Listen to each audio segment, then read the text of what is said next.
No episódio passado, o Dr. Alexandre Kalash, gerontólogo reconhecido internacionalmente, deu um conselho interessante para envelhecer bem.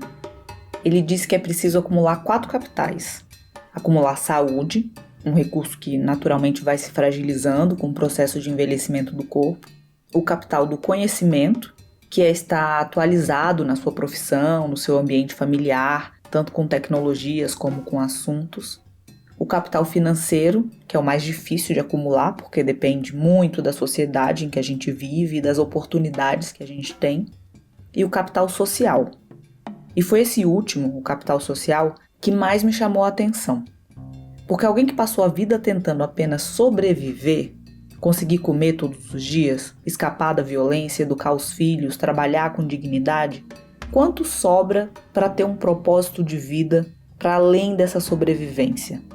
É claro que todos, independente de qualquer coisa, desenvolvemos nossa personalidade, nossa subjetividade. Mas sobra espaço, tempo e energia para ter sonhos e metas quando mal dá para conseguir o básico? Ao nascer no Brasil, será que temos todos a oportunidade de ter um propósito forte de vida, de sonhar e alcançar esses sonhos? No livro Solitária, da Eliana Alves Cruz, um dos personagens é um homem que foi cheio de sonhos, mas que tinha, abre aspas, um vazio de futuro que o perseguia. Vazio de futuro.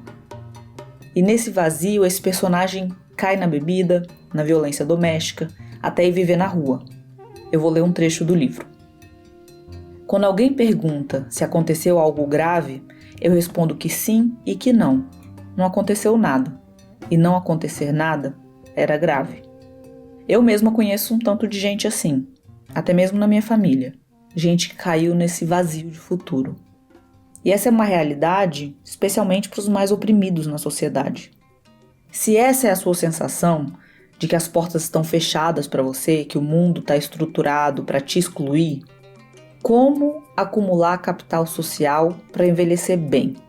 Para envelhecer rodeado de amigos e de alegrias? A resposta não é nada fácil, mas essa é a pergunta que nos leva para o 3º episódio de Desiguais, um podcast da revista Piauí em 6 episódios que tenta entender como as desigualdades impactam o nosso destino, que já começa a ser traçado no dia em que a gente nasce, dependendo de quem são os nossos pais e o nosso país. Eu sou Carol Pires e a produção desse podcast é da Maranha Filmes, com apoio da Fundação Tid Setúbal, Oak Foundation e Ford Foundation. Esse é o episódio número 3, Sonhar no Brasil.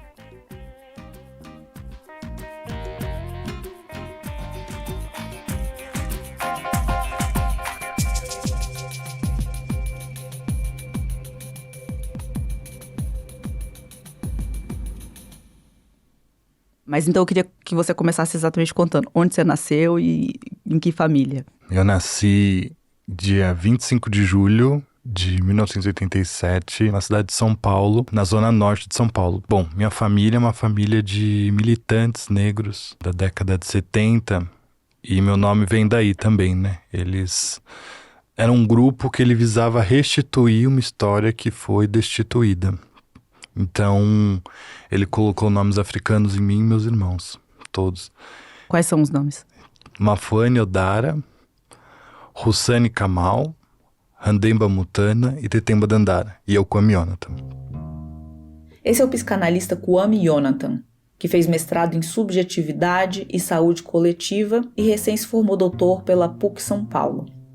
Minha ideia aqui sempre foi encontrar especialistas sobre cada assunto que tivessem não só uma formação acadêmica respeitada, mas também tivesse vivido essa experiência. Como a gente diz, que tivesse vivência. E por isso eu comecei perguntando sobre a infância do Kwame. Porque esse sonho de se tornar alguém com tanta bagagem intelectual como ele tem, não nasceu com ele. É um sonho de gerações. Foi minha avó materna, a dona Dirce. A dona Dirce, ela nasceu no interior de São Paulo, uma cidade pequenininha. E ela sempre conta isso, né? Ela tinha 3 empregos, trabalhava muito, né, para conseguir pagar a escola da minha mãe, enfim, né. Ela mesmo, acho que ela só fez o ensino fundamental, ela não chegou a fazer o ensino médio. E sempre incentivou muito, assim, o estudo, assim, né. Meu avô faleceu muito cedo, né? O Israel, que é o pai da minha mãe, ela tinha 3 anos quando ele faleceu. E por outro lado, minha mãe nasceu em Rio Claro e meu pai nasceu em São Paulo também, na Zona Leste. Também a mesma coisa, assim, a família dele sempre incentivou muito o estudo dele, assim. Foi o único que conseguiu estudar dentro da família, enfim, todas essa história. Minha mãe também. Foi a única que conseguiu estudar dentre os irmãos, dentre 4 irmãos, que fez parte dessa construção, né? Da gente conseguir, de alguma maneira, acessar o ensino superior, né? E é muito interessante porque eu fico pensando nessa continuidade histórica, né? Eu participei do programa de ações afirmativas da PUC. Então, toda a minha vida foi muito fruto da luta do movimento negro, né?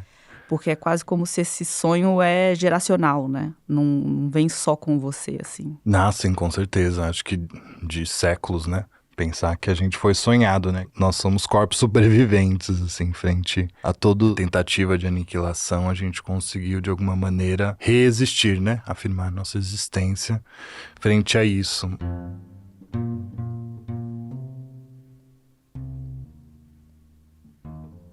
Se por um lado a trajetória do Kwame como psicanalista começa a ser traçada com os avós que puderam dar educação aos filhos e sonhar com herdeiros formados na universidade, a escolha pessoal do Kwame pela psicanálise começou a ser desenhada quando ele ainda era criança. Minha avó, que tem muito pouco estudo acadêmico, né? Uma vez ela me contou uma história muito interessante, assim, de que a gente estava sentado assim na varanda, vendo estrelas e comentando, né, sobre o tamanho do universo. Faz muitos anos isso. Eu tava conversando com ela, né, tamanho do universo dela. Nossa, né, quanto desconhecimento, né, quanto mistério.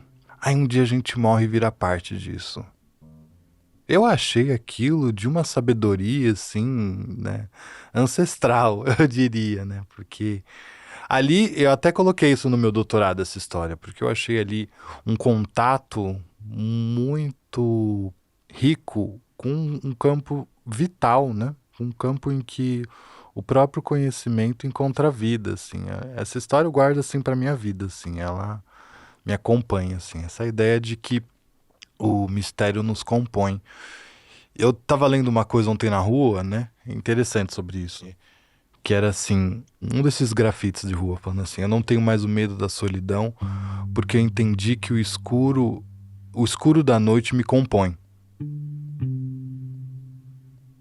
Em 2003, na cerimônia de graduação da irmã mais velha do Kwame, em psicologia também pela Universidade de São Paulo, um dos professores dela fez um discurso que chamou a atenção dele. Tinha um professor, que ele era paraninfo, eu não lembro o nome agora, que ele dizia assim, sobre a cara de paisagem que os psicólogos fazem, tava, né, lá brincando e falando que depois dessa turma ele se permitia deixar um botão da camisa aberto a mais. Eu lembrei dessa história e eu acho que eu via na psicologia e na psicanálise um lugar de liberdade. De liberdade no sentido não do livre-arbítrio, né? Mas no sentido de um cuidado com o lugar desde onde a gente faz as escolhas. O Kwame chegou a pensar em cursar medicina, porque queria estudar o cérebro, até cair a ficha de que ele não queria estudar o cérebro no campo orgânico, biológico, e sim a mente, no campo filosófico. Do que seria esse campo, essa experiência do inconsciente, né? E aos 16 anos, ele próprio decidiu se consultar com um psicanalista. A gente sempre chega na análise por uma queixa que pouco tem a ver com a demanda que a gente está fazendo, né? A psicóloga ajudou, mas não em toda a dimensão que o Kwame precisava. Porque sequer ele próprio tinha esse entendimento de que muitos dos traumas dele vinham do racismo da sociedade. E a terapeuta dele também não tinha esse entendimento, até porque era uma pessoa branca. É muito recente essa formação dos psicólogos negros, psicólogas negras, psicanalistas negros, isso é muito recente. Eu fui ter uma psicanalista negra agora, né? O Kwame veio de uma família negra super consciente, militante, que conseguiu acessar as melhores universidades do país. E o racismo, mesmo assim, estava por toda parte. Eu sempre passei por escolas que eram majoritariamente brancas, né? Estudei em escola particular. E aí tive muitas sequelas do racismo, né? E aí um dia eu me desenhei. Aquelas coisas da professora de artes, eu me desenhei. E a minha mãe viu e era um menino loiro. Aí ela pegou me pôs no colo muito calmamente, assim, né? Por mais sofrido que isso deveria ter sido, né? E foi mostrando imagens que realmente parecia comigo. E eu lembro que eu comecei a chorar. Eu sabia que tinha alguma coisa errada, mas eu não sabia o que era, né? E era o próprio racismo já que eu já tinha encarnado, né? Ele vai construindo uma ideia em muitas pessoas negras de que você é menos, de que você não é tão inteligente. Vai destruindo sua autoconfiança, né? Destruindo a sua forma de se enxergar, né? Quebrando o espelho, por assim dizer. Eu perguntei pro Kwame quem era ele no recreio da escola. E ele me respondeu que ele era um menino tímido, quietinho. Mas hoje ele se questiona se esse temperamento vinha de dentro ou era imposto de fora. O racismo, ele age dentro de uma política de afetação. É dos afetos, que é outra linguagem. É por outras vias, né? Que isso vai sendo transmitido, né? Essas sensações, essas percepções do mundo, essas afetações, essa forma de você sentir o mundo, ela passa por outra via, né? Mas você vai percebendo lugares, né, posições em relação a isso, né, as formas, né, dos discursos circularem, as pessoas que falam, as pessoas que não podem falar, as pessoas que são escutadas, porque acho que tem uma negociação, a Grada Quilomba fala muito disso, né, uma psicanalista, de que existe uma negociação entre escuta e fala, que é a seguinte: o subalterno pode falar quando ele é escutado. Por isso que a Lélia Gonzalez, quando ela diz assim, naquela palestra famosa, né, que está no texto Racismo e Sexismo no Brasil, o lixo vai falar numa boa. Não é que ela se considera um lixo, é que agora ela está sendo escutada, né? Formado, o Kwame começou a fazer atendimentos clínicos e se encontrou fazendo isso. Comecei a atender pessoas a partir de uma clínica de sexualidades. Eram pessoas que estavam saindo do armário e todo o sofrimento que isso produzia na nossa sociedade heteronormativa. Então eu já entrei por um viés interseccional, eu não entrei pela via racial. Eu entrei por uma via que era do campo das orientações sexuais, enfim. E as discussões que eu fazia a partir da clínica já era desde um outro lugar. Que não era o hegemônico, que eu fui descobrir depois, né? Que quando eu saí da universidade, eu fui procurar dar uma continuidade nessa formação e não tinha. E eu fui entendendo que, enfim, eu acho que eu precisava me juntar com pessoas que queriam criar esse lugar também, né? Que queriam estudar o campo das relações raciais, enfim. Então, eu fui fazendo um viés bastante à margem da psicanálise. Quando o Kwame diz que chegou a esse campo da psicanálise e encontrou o propósito de vida, ele percebeu que os interesses, desejos e utopias dele não eram hegemônicos na área, não eram os desejos da maioria. E ele precisava continuar remando contra a corrente. Isso me lembrou de uma outra pessoa com quem eu conversei para esse podcast. Nasci em Niterói, cidade aqui ao lado do Rio de Janeiro.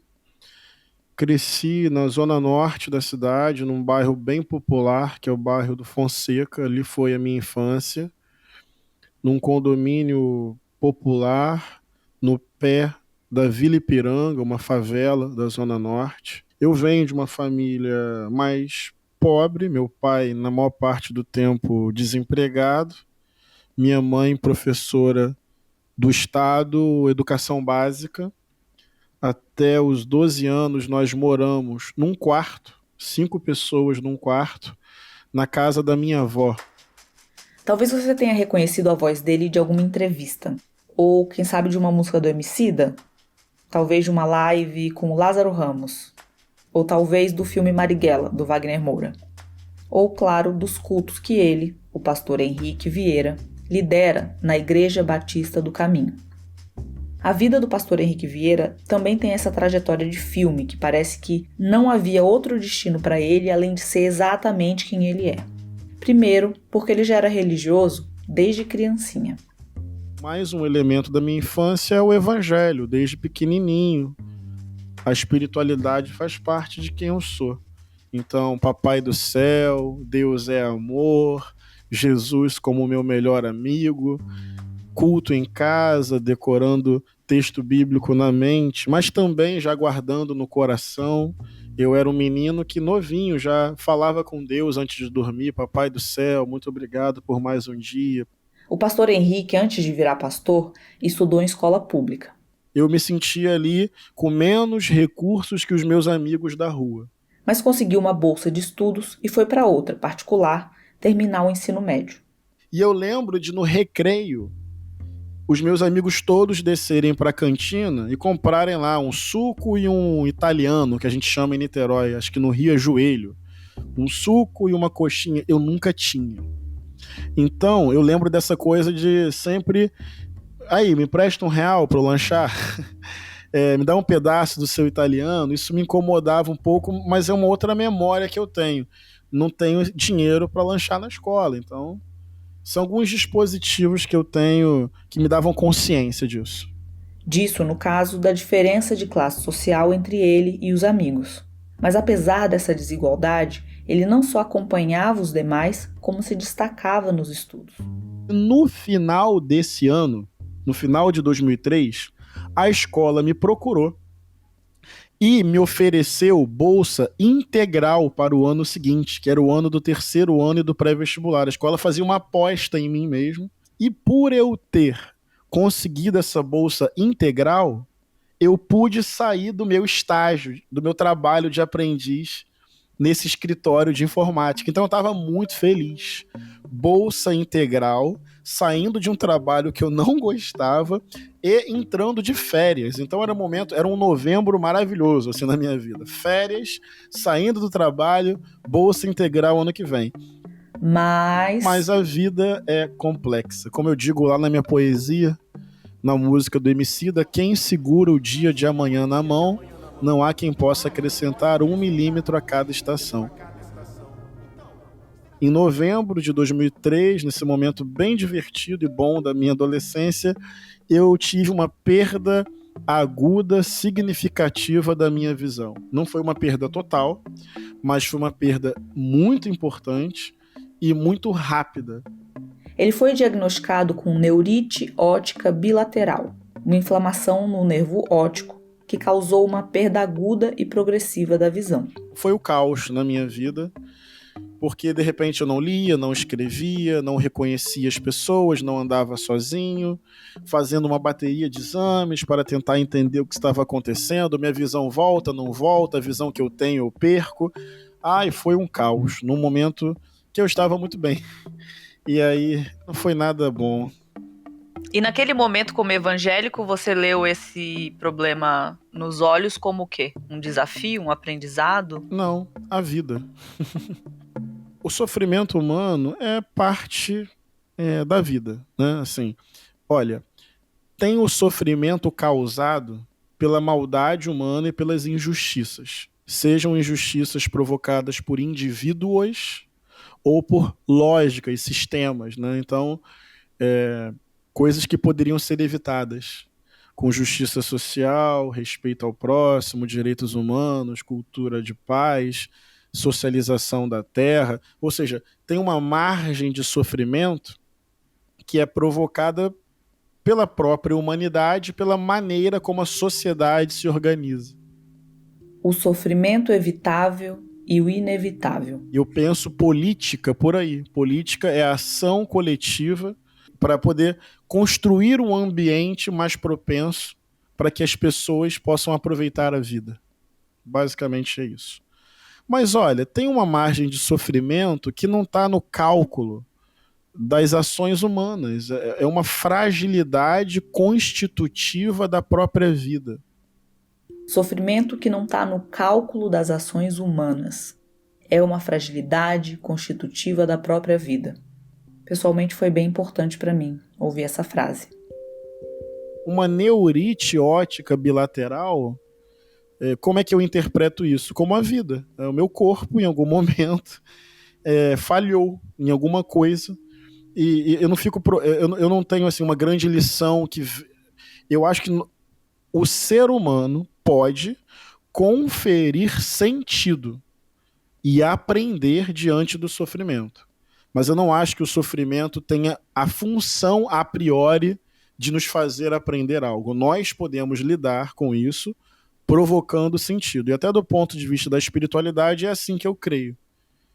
Não creio que Deus provoca a dor, mas eu creio que Deus sente a dor comigo e caminha comigo nas travessias, nos desertos, nos vales da vida.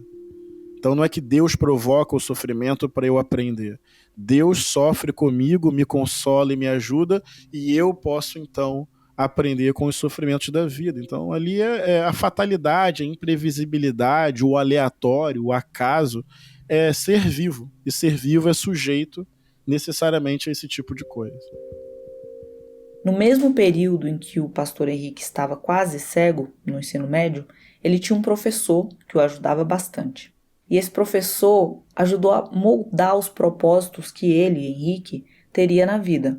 E você provavelmente conhece esse professor. É o ex-deputado Marcelo Freixo. E a gente começou a estudar a violência histórica dos manicômios e começou a ver filmes, Bicho de Sete Cabeças, Garota Interrompida, Um Estranho no Ninho, conversar com terapeutas, psicólogos, psiquiatras, conhecia a luta antimanicomial, a reforma psiquiátrica, enchia a paciência do Marcelo, toda hora pegando referência, perguntando coisa. E aí o final desse projeto, que já tinha mexido muito com a minha consciência de mundo, foi uma visita a esse manicômio judicial, Frei Caneca, porque eu conheci um menino lá, jovem, negro, devia ter 18 anos, com um histórico de dependência química, pobreza, abandono. E a gente ficou basicamente a visita toda conversando, eu e ele, assim.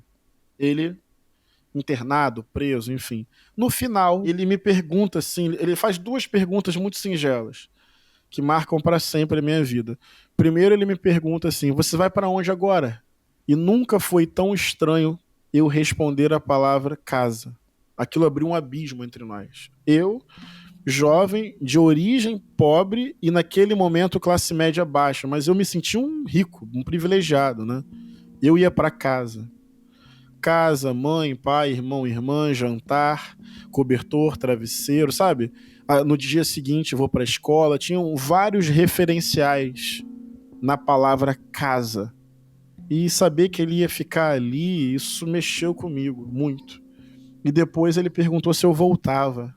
E eu não sabia responder, eu nem sei qual foi a resposta que eu dei. Eu acho que eu falei que não tinha como. Mas eu sabia que eu não ia voltar assim, da minha vontade, com 15 anos, voltar ali. E por que você acha que te bateu tão forte? Porque imagino que outros colegas da turma não tenham se engajado tanto quanto você. Nunca ninguém me perguntou isso. Olha, eu acho que talvez pela minha origem, era uma escola mais de classe média. Eu era um bolsista. Talvez tenha sido ali um dispositivo. Talvez o evangelho. Porque o evangelho sempre me trouxe essa dimensão da sensibilidade. O amar o próximo nunca foi só uma frase de efeito. Mas também bate um pouco aí, não? Essa tentativa de entender como funciona o pensamento do outro, sendo você uma pessoa tão clara de pensamento? Sim, de fato é uma inquietude o tempo inteiro. Tá aí uma reflexão que acho que eu nunca fiz, mas tem certas coisas que me inquietam, de não se fazer entender, de falar coisas que às vezes as pessoas até acham bonitas, mas sei lá, não mobiliza muito suas atitudes, a concretude, as escolhas de vida. Tem uma angústia aí, sim.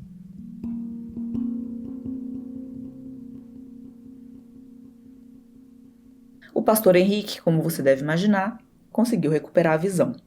Ele entrou na universidade em primeiro lugar no vestibular e entrou no seminário para deixar de ser o pastorzinho e virar pastor de verdade. Então fui beber na fonte de Martin Luther King, pastor batista. Fui estudar teologia da libertação, que aproxima o cristianismo da crítica ao capitalismo e entende que o trabalho junto aos empobrecidos, por sua libertação, é um trabalho espiritual, é obediência a Jesus, caminhar com o povo. Então, a militância, luta antimanicomial, movimento estudantil, direitos humanos, partido político, sempre foi uma extensão e uma derivação da minha fé e do meu compromisso com a dignidade humana e com a superação da desigualdade, que sempre foi o grande drama diante dos meus olhos.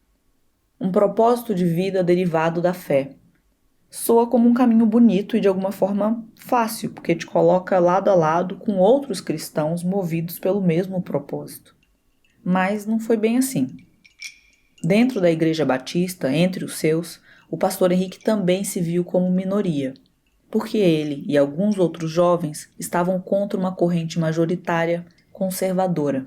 A gente queria debater, a gente queria pensar a nossa fé relacionada aos direitos humanos, à superação da fome, as meninas discutindo a questão do feminismo e dizendo, olha, essa igreja é toda estruturada numa lógica machista. Eu me entendendo um jovem negro e também várias questões batendo na minha cabeça. A gente querendo fazer diálogo interreligioso, não conseguindo compreender assim, não, só nós temos a verdade, ninguém mais tem. Então, aquelas reflexões nossas sobre a nossa própria fé já não cabiam mais dentro daquela estrutura.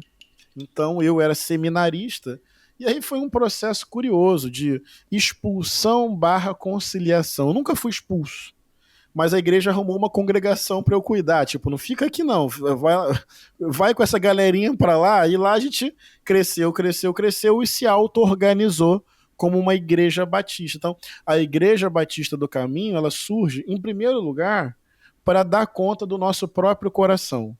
Eram jovens em crise com a institucionalidade, mas que amavam o evangelho e não queriam perder a fé em Jesus. O que o pastor Henrique fez no campo religioso de abrir uma dissidência entre o pensamento hegemônico conservador, o Kwame fez na psicologia. Na faculdade, ele tinha estudado sobretudo autores brancos, que não abarcavam o racismo. Mas no atendimento clínico, ele estava se deparando com pessoas traumatizadas, sobretudo pelo racismo estrutural da sociedade. Então, no caso do Kwame, ele se juntou a um coletivo, o Margens Clínicas. Que é um coletivo que ele existe desde 2012, eu entrei em 2017, que ele se propõe a criar dispositivos clínicos a partir do enfrentamento à violência de Estado. O que seriam dispositivos clínicos? Boa pergunta. Vamos lá. Dispositivos clínicos são metodologias, cartografias, formas de... até o próprio consultório, o aquilombamento. É uma proposição, uma proposta de colocar a clínica à altura do que lhe acontece. Então, por exemplo, como é que a gente pode pensar uma clínica que possa escutar a violência colonial? Tem uma brincadeira que um dos colegas nossos faz, que é o Vitor, que é a seguinte, né?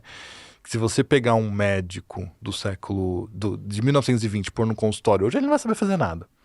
Se você pegar um advogado da década de 20 e pôr no escritório, ele vai conseguir operar normalmente.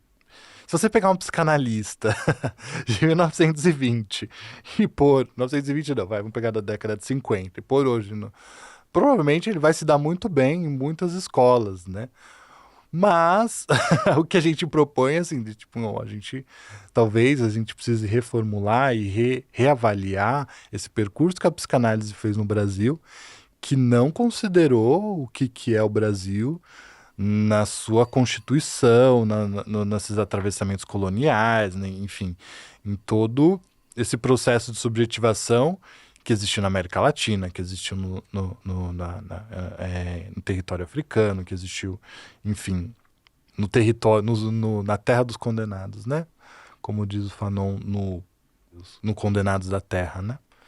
Como é que a gente pensa a alma dos condenados da Terra, que é muito diferente do europeu branco de uma cidade, enfim, né?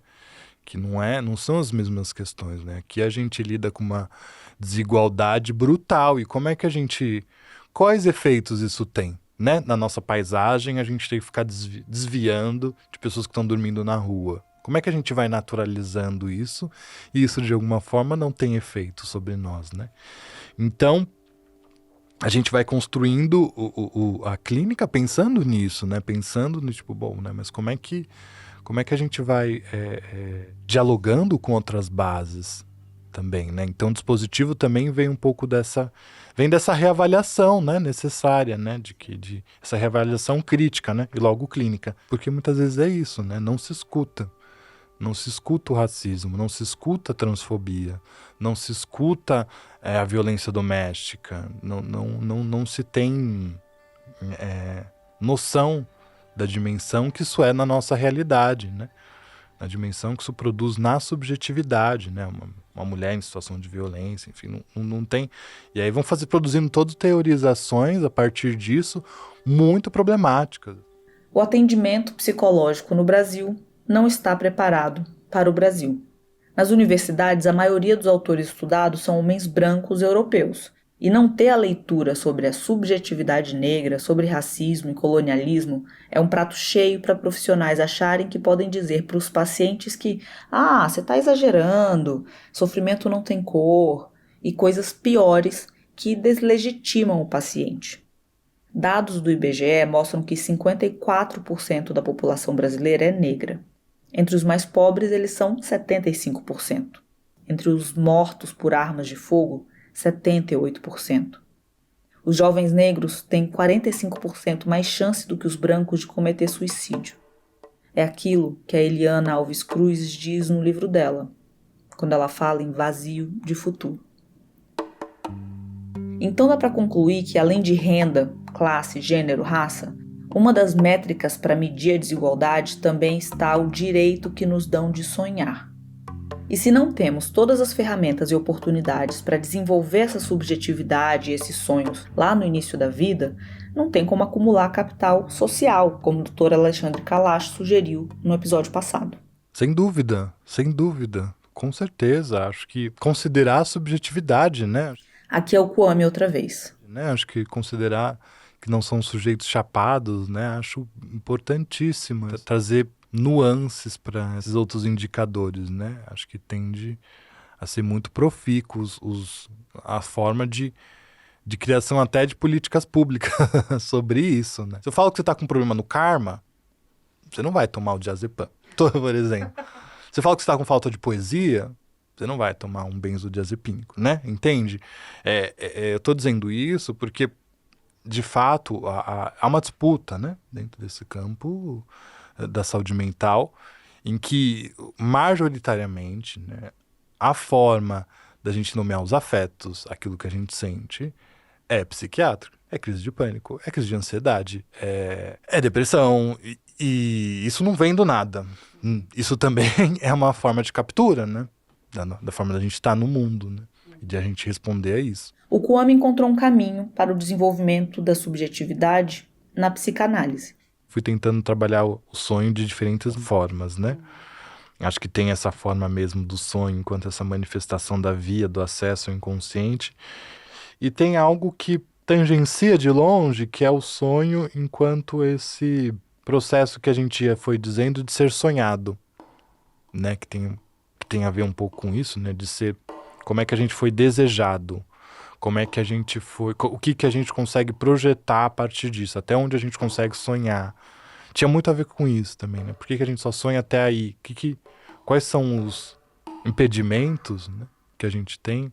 Até onde a gente se autoriza a imaginar? Até onde a gente se autoriza, né, a utilizar dessa potência criadora? E que inibe ela, né? Quais são as obstruções a partir dela, né? O que impede a gente de sentir o mundo de outra maneira, né? Eu levei essa ideia de que a oportunidade de sonhar também é um marcador de desigualdade para o pastor Henrique. De que a sociedade ideal seria uma em que todos tivessem os mesmos direitos e acessos para que cada um pudesse escolher acessar ou não. E eu perguntei se ele concordava com isso. Essa pergunta é boa, né? Olha, aí você entra numa questão muito importante e vou ser muito sincero com você. Assim, eu acho que nós temos que superar. Isso não é uma atitude de um indivíduo, isso é um processo histórico, um projeto de sociedade e uma construção coletiva. Processo, projeto e coletividade. O que eu considero fundamental?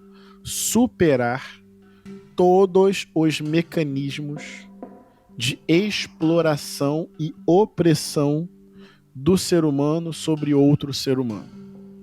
Para a gente chegar nesse modelo de sociedade em que as pessoas tenham mais liberdade e possibilidade de fazer as suas escolhas, afirmando a sua singularidade no mundo. O que é preciso fazer? Eliminar todos os dispositivos de exploração econômica e outras opressões. Então, no papo reto, esse modelo de 1% do mundo com a riqueza produzida pelos outros 99%, eu acho muito desumano. Eu acho que o capitalismo é contrário à vida. É socializar as riquezas para poder construir uma outra cultura econômica, de menos produtividade e um crescimento mais coletivo, com uma distribuição muito mais justa e equilibrada das riquezas que as pessoas produzem. Isso para mim é fundamental, porque a gente vai falar de moradia, de terra, de água, de um emprego legal, de renda, de divisão de tarefas e redução do tempo de trabalho, para que tenha mais tempo livre, para que as pessoas possam, eu quero pintar, eu quero desenhar, eu quero dançar, eu quero jogar bola, eu quero jogar taco, quero ver o meu time do meu coração, quero assistir uma série, quero sentar e ver o pôr do sol. É isso. É reduzir a lógica do lucro, dividir mais a riqueza, distribuir a renda e aumentar o tempo livre. E tirar do mapa fome, tirar do mapa não tenho casa para morar, tirar do mapa não tenho terra para plantar. Né? Então, precisa de uma mudança econômica. E as outras opressões? O racismo elimina possibilidades de vida plena para o meu povo e para os não brancos, em geral. O patriarcado, a cis-heteronormatividade. E aí pode parecer uma fala muito panfletária, mas não é não. São modos de relação que maltratam. Hoje alguém vai chorar e sofrer por causa do racismo. Hoje alguém vai chorar e sofrer por causa do patriarcado. Hoje alguém vai chorar e sofrer por causa da LGBTfobia. Hoje alguém vai chorar e sofrer por causa da xenofobia. Esses modos de relação que autorizam a violência. Eu falei chorar e sofrer. Eu poderia, infelizmente, dizer morrer. Morrer. Hoje vai ter um feminicídio no Brasil. Então, o que fazer para chegar nesse mundo? Precisamos de uma solução econômica para acabar com a pobreza. E precisamos de relações que possam tirar esses mecanismos de opressão. Aí eu estou visualizando uma sociedade mais disponível para que a subjetividade de cada pessoa possa florescer e cada pessoa possa fazer as escolhas que vão afirmar a beleza da sua vida.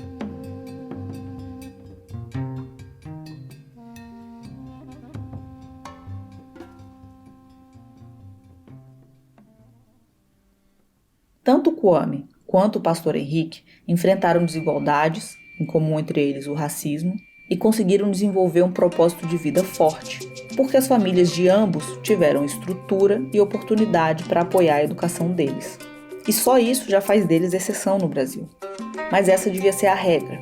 Outro ponto em comum é que eles conseguiram colocar toda a personalidade deles, a subjetividade e os sonhos no trabalho. Eles trabalham com o que gostam e acreditam. E dá para dizer que isso é um privilégio, porque 1/3 da nossa vida a gente passa trabalhando.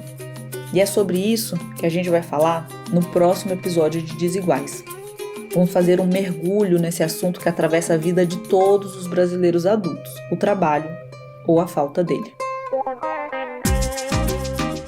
Desiguais é um podcast da revista Piauí produzido pela Maranha, com apoio da Fundação TID Setúbal, Oak Foundation e Ford Foundation.